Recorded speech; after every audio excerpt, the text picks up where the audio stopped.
Hello! From the studio in Nitro, West Virginia, this is Unreasonable Doubt. It's a podcast about West Virginia University basketball. I'm Josh Witt, and I'm afraid that was a letdown game for Houston. They only had 8 assists. They had 14 turnovers. They only scored 24 in the second half. They were held to 63, which is the lowest point total of the season for the Cougars. And they still won their letdown game by 14. And now West Virginia has lost 3 in a row. And the problem, the way Houston wins a letdown game is what we saw in the first half, because that was a problem. That first half, I would say for the first time this season, West Virginia had some loser vibes on them. We've seen loser vibes from previous Mountaineer teams. We remember last year, you go back to the 2018-19 team, the team after Javon and Daxter graduated. That team had loser vibes. I remember lots of dunk lines when we got into the Big 12 schedule. Dunk, dunk, layup, dunk, dunk. That's primo loser vibes. And it wasn't a layup line or anything in the first half, but there were loser vibes. And there was really bad body language. The first time I've seen bad body language. Houston's great. I don't know how they lost 3 games in their non-conference schedule. They're 9-0 in the Big 12. They're on track to be 2 years in the Big 12 and 2 regular season championships. They're great. No shame in losing to a really great Houston team. But against any team, if you got the loser vibes, you don't want those. And 2 plays in that first half kind of encapsulate what I'm talking about. On offense, Ed Andre 3000 got a pass off the short roll, and it was roll out the carpet. I mean, he was I think he was inside the foul line. 1 dribble, take it up. Dunk it strong, maybe get fouled. Respect to them if they block you. But that's the move. It's go for 2 or get fouled. And instead, Ed made a tough pass out to, I would say, a surprised Javon Small for a 3-pointer that he missed. I mean, it just was, Ed was in his head on that one. It wasn't like Ben Simmons bad. Ben Simmons Sixers in the playoff bad. But it was bad. And it spoke to how passive West Virginia was on the offensive end in the first half. They're struggling offensively. And when you're struggling, things like that can happen. But as I talked about in the last episode, I think the lack of offense is bleeding into the defense and the vibes, because this was worse, was on the defensive end. And it happened a little bit before the play I just told you about. JP misses a 3. Houston guard gets the rebound. I don't know if all the Mountaineers were in the paint, but there were 4 guys back, all in the paint. Cryer finds Arsenault on the right wing, and he had at least 2 Mississippis before somebody could close out. No closeout. He could have stared, pointed, blew a kiss, and then went up for a shot. I don't think it would have been contested. How many times have we seen that from this Mountaineer team this season? I can't remember one. Yeah, they've gotten beaten in some transition stuff, but nothing like that, where it's just, he could have sat down, got back up. That would have been a walk. But like, picture something you could have done. He could have twiddled his thumbs. He could have done ball around his torso, ball handling drill for like 2 seconds, and then shot it. All the time in the world. And of course he nailed it. Now Houston's up 17. DeVries calls timeout. If Bob Huggins, if that play would have happened under Bob Huggins' watch, That would have pushed the hockey line change. And he would have just got 5 different bodies. I know West Virginia is shorthanded. He'd have got 5 guys who could play that haven't played. Everybody off the court. Let's try this 5. It might be for one possession before I pull you, but that's a hockey line change. Bad. No, I mean, that's going to be a miserable film experience for the team when they see that one. It was bad in the moment. And so you're down 20 against one of the best teams in the country, and all you're thinking about is, can you shake those loser vibes? You got to get that funk off of you. And I'm happy to report that they did. Came out strong in the second half, forced Sampson to call a timeout. Better movement on offense, better passing, more good looks, getting the ball inside, finishing inside, drawing fouls. Defense was way better. Sincere Harris was amazing at playing full court. The problem is you're down 20. But West Virginia cut the lead to 5. It took everything they had in them. And so they got the deficit to 5, and you're at the line for a 1-and-1, and Amani misses the front end. Is that because they expended a ton of energy getting back in this game? Who's to say? This is a relatively good free throw shooting team. Amani's good at shooting free throws. Missed the front end. Missed another front end later. Sincere missed the front end. They expended it coming back. And no Mountaineer broke double digit scoring for the first time in I don't know how long because of that first half. They didn't break 50 for the first time since Deuce and Oscar were freshmen. Pre-pandemic levels of offense in this game. And credit to Houston. Hashtag Neil Brown. Credit to Houston. They're really good at basketball.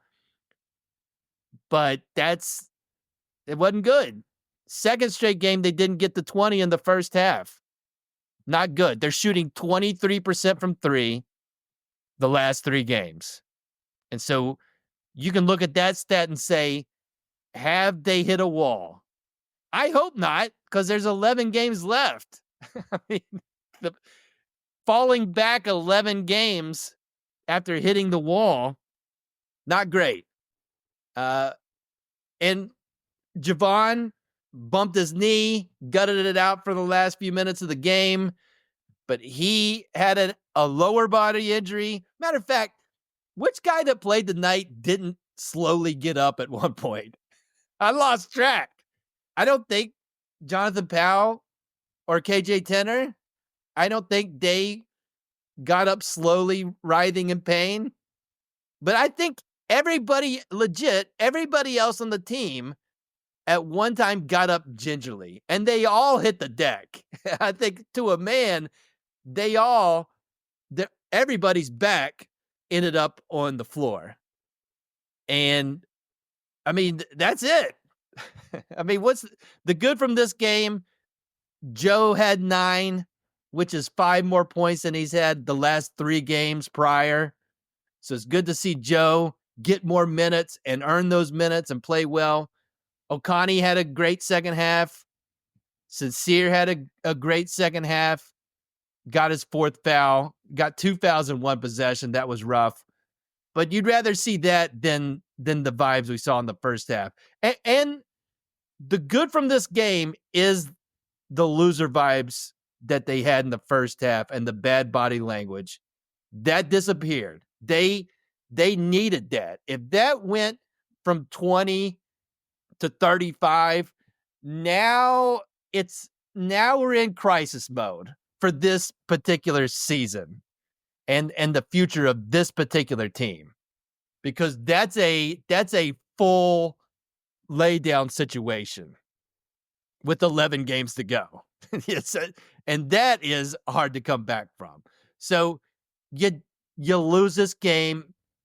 Even if you had the week you had last week, it makes this one feel worse, but let's say you got a split last week. Let's say you won at Kansas State. You still probably lose this game. It's tough sledding. But now they've lost 3 in a row. And what they really need is a good first half. Sometimes stats are fairly simple. And a really good stat is if you have a lead at halftime and you're good at basketball, you're typically going to finish the game with the lead, and thus you win the game. And I think that's true 20 games into this season. I feel like that's the case here, where, I mean, when's the last time they had a good first half? Iowa State, they were winning, but that was a close game. I guess it, compared to the last 3 games, that was a good first half. You got to go. West Virginia's had really good first halves this season. At Colorado, I think is the last really good first half. They were up 11. So I go back and look through all the games. The only game that West Virginia lost when they had a first half lead was the Louisville game back in the Bahamas. So they're 12-1 when they lead at the half. The only game that West Virginia came back from a first half deficit to win was the Georgetown game. So there's one exception to the rule on both sides of it. They lost the rest of them. So can it be that simple? Can we just mix in? I'm not on the team. Can West Virginia just mix in a few good first halves as we go down the stretch here? Just get to halftime with more points than the other team. Easier said than done, right? I don't know if DeVries has to act like they're down, and that's the pregame speech. Do the halftime speech at the pregame. I don't know if that's good, because then you come out crazy and you don't have any gas for the second half. You just, I don't know. Got to get some shots to fall, and that's going to help the defense. And it's not. I guess I'm saying it's not that complicated on paper. Just look up at the scoreboard when you're going to the locker room 20 minutes in, and see that you have at least one more point than your opponent. That's a winning formula. Unreasonable Doubt is under the Smoking Musket umbrella. Go to smokingmusket.com. Read posts about WVU sports, daily throwdown. Check that out. Go to the Discord. We're talking about WVU sports and other stuff on the Smoking Musket Discord. Link for that is in the show notes. Listen to West by Pod, the WVU football podcast under the Smoking Musket umbrella. Do all that stuff. Smoking Musket. The next game for WVU is Sunday, 2 p.m., ESPN Plus. West Virginia hits the road for a 2-game road trip, and they start it in the Eastern time zone to play the Cincinnati Bearcats. I've been using Cincinnati of the example of how it can get away from you if you're a good team. And I still believe Cincinnati is a good team. We can have a civil agree to disagree on that one. I think they're good. But they were bottom half of the Big 12 last season, but they won 7 conference games. They got the 20 regular season wins last year, won a couple of games in the NIT, and then they bring a lot of production back from that team.